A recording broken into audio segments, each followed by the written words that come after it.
ushuhuda huu wa leo ambao niko na aliyekuwa namba 3 katika ufalme wa Shetani ambaye ni mwanadamu, naitwa Isaya.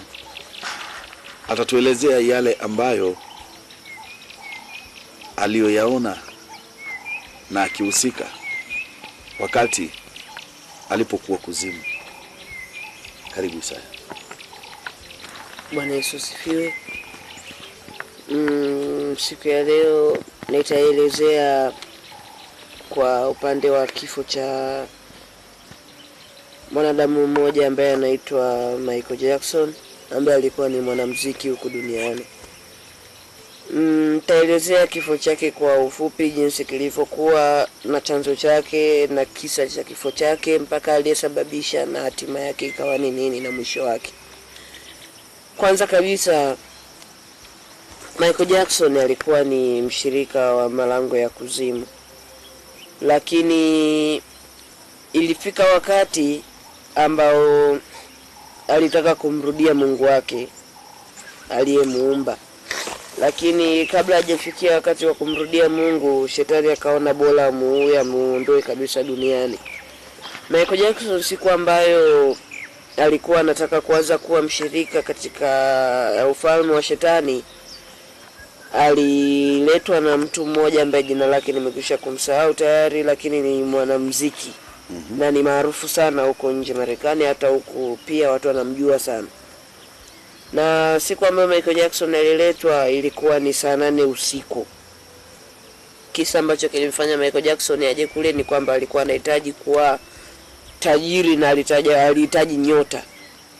Siku hiyo yapo mavazi ambayo alipewa avae, mavazi ambayo ni kama mwanajeshi, mavazi mengine ni kama askari.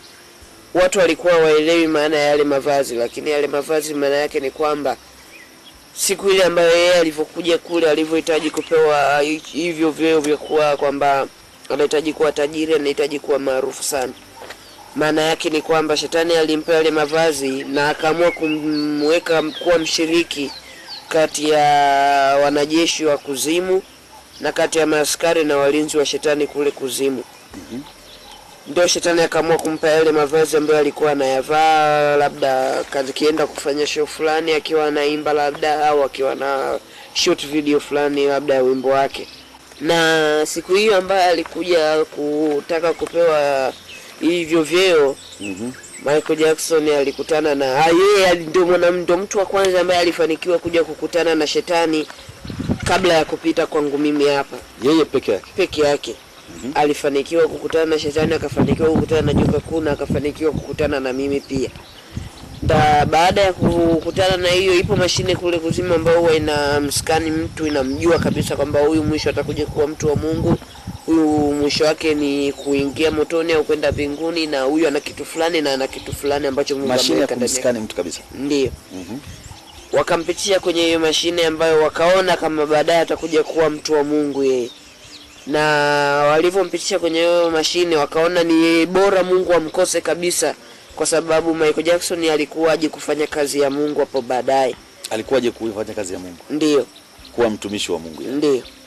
Baada ya hapo Shetani akaona ampandikizie vitu vyake, ampandikizie roho zake, na yeye ndio mtu wa kwanza ambaye alipandikiziwa roho 2 za joka kuu.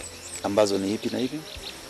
Ambayo roho ya kwanza ni ngozi ya nyoka, ambayo ni ngozi ya joka kuu, na hiyo ngozi imechanganyika na sumu mbalimbali ambazo ukipewa ina miaka kadhaa, ina magana yake ya miaka kadhaa, kwamba ukifika hiyo miaka lazima ufe. Na roho ya pili alipewa roho za binadamu ambao walikwisha kufa kule, ambao wapo kuzimu. Joka kuu aliamua kuzitoa zile roho zote akampandikizia yeye. Na siku hiyo Michael Jackson yeye ndio alikuwa mtu wa kwanza pia hata kwa kupewa mali na kupewa vyeo na nyota pale pale kwa siku moja. Baada ya hapo akapewa nyota, akapewa magari. Baada ya miezi miwili Michael Jackson akaanza kuwa maarufu, akaanza kuimba muziki, akaanza kubarikiwa na mashetani kila siku, akaenda kule kuzimu, anabarikiwa, anainuliwa kila kitu. Kuna kubarikiwa kwa hiyo ukija kuzimu? Ndio. Baada ya hiyo miezi kadhaa, Michael Jackson akaanza kutoka katika muziki yake, akawa anaimba, lakini zile nyimbo bila watu kuelewa. Alipokuwa akiimba vile, lina